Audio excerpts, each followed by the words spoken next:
Қайырлы күн. Анталиядағы сапарымыздан алғашқы видео. Біз қазір орталық ескі қаласы жағынан жоғарғы Дүден waterfall сол жаққа бара жатырмыз.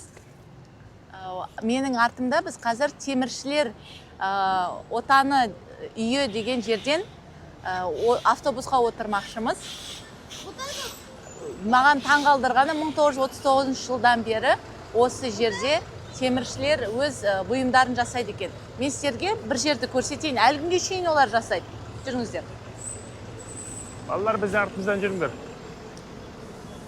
Айман кетіп бара жатқан кезде көзім тұрып айтып кетейін. Бүгін азанда ұшып келдім. Айман күтіп алды. Рахатына әйелін күтіп алса басқа елде. Жалпы бірге барған жақсы, бірақ айта бер, Айман. Міне байқасаңыздар, әлі күнге шейін осы жерде ұсталық заттары бар. Мынаны өздері істейді. Біз өткенде балалармен мына жерде бір ата отырып, қағып, кәдімгідей жасап отқанын көріп едік. Міне өз көздеріңізбен көрсеңіздер болады. Осында керемет мыстан, керемет дүниелер жасайды. Осы әлі күнге шейін бұл іс екі үй қатарынан тұр. Теміршілер. Міне тастан қаланған үйлерде әлі күнге шейін ұрпақтары өздерінің аталарының істерін жалғастырып жатыр. Міне бір ұстаның бейнесі орналасқан. Байқасаңыздар. Кішігірім осындай саябақ. Өте керемет. Егер Анталияға келіп жатсаңыздар, осындай бұйымдар керек болса, осы жерге келіңіздер, алыңыздар. Бұл ссылкасын қойып қоямын Google локациясын. Жақсы ма төменде?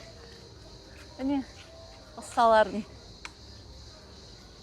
Дүден парк деген аялдамадан түсіп, міне автобуспен келіп тұрық. Қазір кезекте тұрмыз билет алуға. Барлығы жанталасып алып жатыр. Соған қарағанда қызықты жер сияқты ғой, адам көп. Менің артында Рим империясы уақытында адамдар өледі ғой, солардың үстінде, қабірдің үстіне төсейтін заттар осы жерде табылған. Осыны көрсетіп қойған. Міне, және әр жағында тағы да белгіленген. Әйтеуір деп кірдік. 70 лира тұрады. 2025 жыл 70 лира тұрады шетелдік азаматтар үшін. Ары қарай кеттік, көрейік.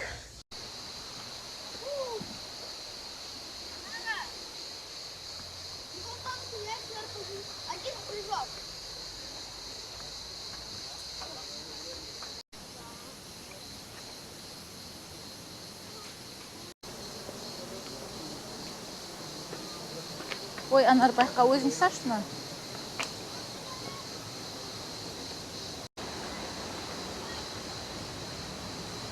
Вау, очкиді шешу керек екен ғой, әдемілік көрішін.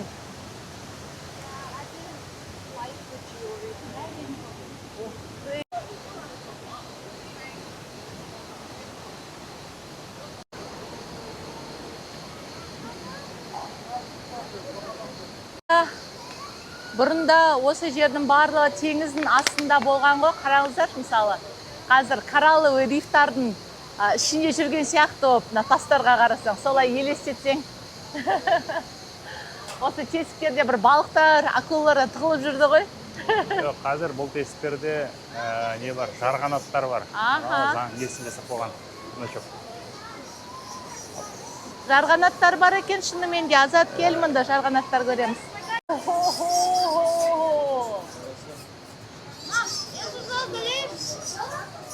Жоғарда жарғанаттар толып отыр, сасып кеткен мына жерде. Иісі, боқ, сілік иіс.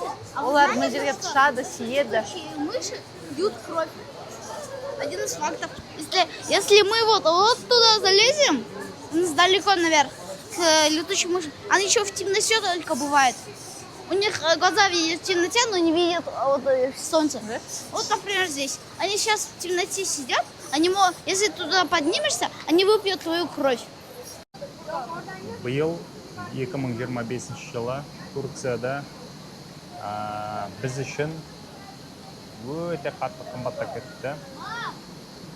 Бұрында осыдан бірнеше жыл бұрын біз 2000 лираға бір айға бір 2 бөлмелі үлкен бір әдемі коттедждің апарт-отель жалдайтынбыз. Биыл осы жылы 3000 лираға бір күнге ғана кішкентай мысықтың қуығындай ғана отель жалдауға болады екен. Бір күнге. Тамақ жағы да қатты қымбаттаған. Менің ойымша, мынау интернетте айтып жатыр ғой.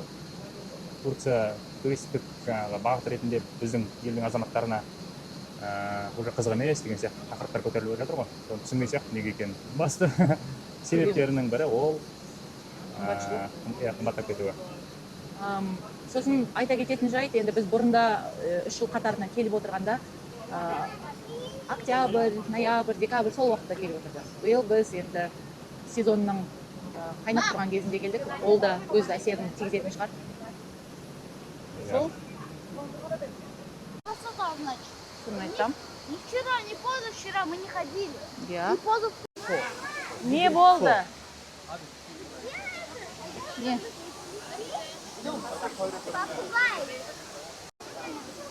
Папасы? Қазір түсірсін видеоға. Фотоға түсейін деп жатыр.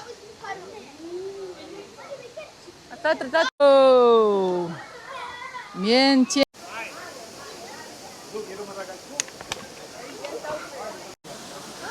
Вау! Үйректер! Қандай ерекше олар! Мама, здесь глубоко. Я. Мына жердің ағаштарына қарасаң, үстінен бүйтіп өрмелеп мініп алғың келеді, түк-түк-түк деп үстіне дейін.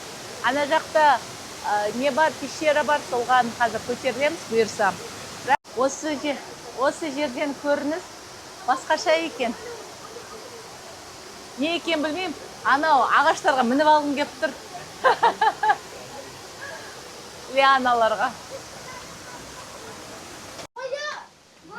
Қандай күшті! Менің ойымша, мына жерде егер бұрынғы заманда осы жерде болсам, мына жерде бір зал болатын еді, бәріміз жиналатын жер. Жоғары қарай шығатын несі бар екен, баспалдағы бар екен.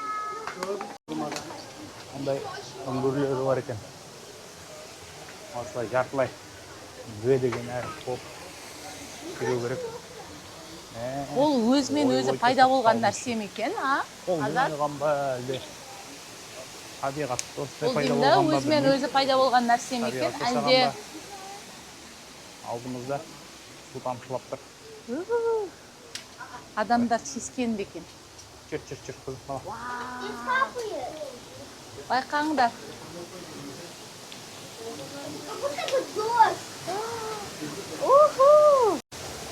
Сарқыраманың дәл астына келіп біз.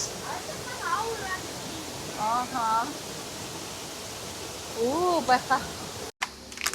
Ағана алпамыстан сұрадым, не жегін келеді дедім. Біз айтып отырмыз, мен айтам, донор жейік деймін, Айман айтады, өзілеме жейік дейді. Сосын ойланып отырсақ, алпамыс айтады, давайте кім не жегісі келеді, соны жейді дейді. Күшті идея ұсынды. Сөйтіп, қызымнан сұрадым, не жегін келеді десем, тек қана күріш дейді. Шаным осел. Неге десем, өйткені күріш мен сияқты жеңіл дейді. Әтті донор жеп алдық. Не деген? Ет, дұрым, донор аласы. Болды. Төртемізге, короче, 4 комбо былайша айтқанда. Қазақстанның теңгесіне шаққанда 11.000 теңге шықты. Осы жақтың есімен 860 лир шықты. Менің ойымша Астанамен бірдей. Астанада сондай, егер анау донорны Абая дегенге барып жесек, оны примерно сондай болады. Болды. Әрірек барып ойнаңдаршы. Балаларың. I love you. I love this. I love you. Instagram.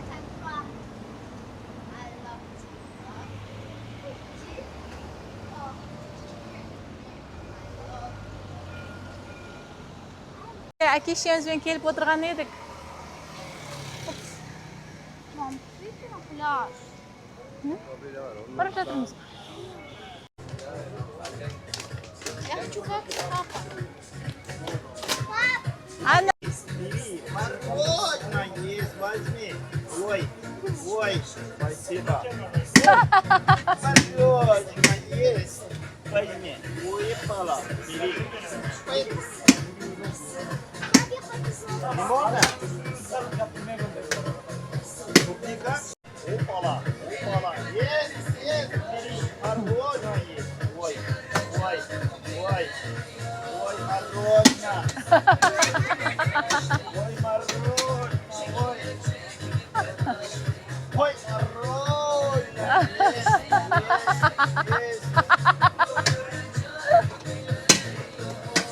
Есть, бери. Возьми. Клубника? Бір жатырмыз отбасымызбен бірге. Албекеңмен анар құттықтап бір нәрсе ойнап отыр. Айман ол телефонда. Она Махбас.